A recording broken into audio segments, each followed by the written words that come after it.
two conflicting versions of democracy. On the campaign trail, Biden and Trump label each other the menace.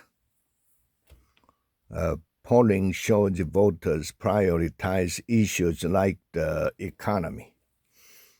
Rarely in American politics has a leading presidential candidate made such grave accusation about a rival, warning that he is willing to violate the Constitution, claiming that he is eager to persecute political rivals, calling him a dire threat to democracy. Those arguments have come from President Biden's speeches, including his forceful address on Friday, as he hammers away at the predecessor.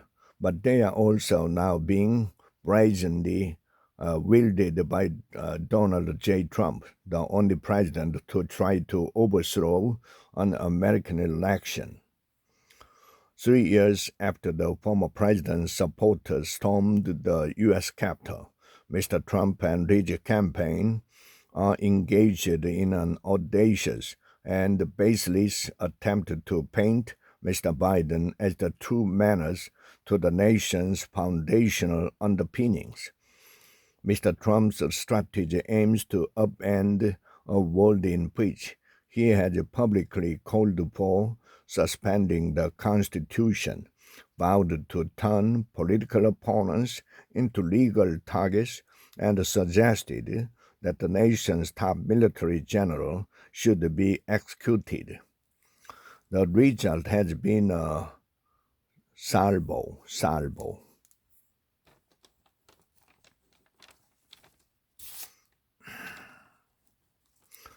of recrimination from the top candidates in each party, including competing events Saturday on the third anniversary of the attack on the Capitol.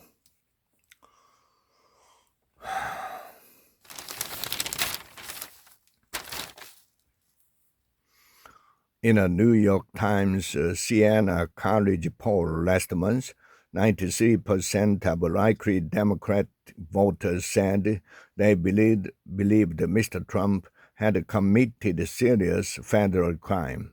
87% of Democrats said Mr. Trump had been charged mostly because prosecutors believed he committed a crime, not because of political motivation.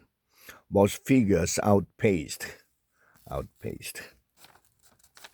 The 79% of Democrats who said they approve of Mr. Biden's performance as president. Focusing on democracy is the most salient way to capture the violence and extremism that MAGA represent, said at the end a Democratic strategist and the president of the Center for American Progress Action Fund. It had animated that the threat is still real and there is a future threat of violence. Republicans feel far differently. In the same survey, 69% of likely Republican voters said Mr. Trump had not committed serious federal crimes, and 84% said the charges were mostly motivated by politics.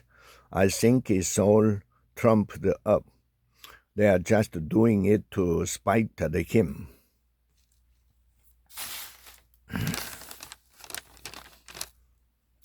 Teddy, 62, said at Mr. Trump's rally on Friday in Civic Center, there's no truth to any of those charges.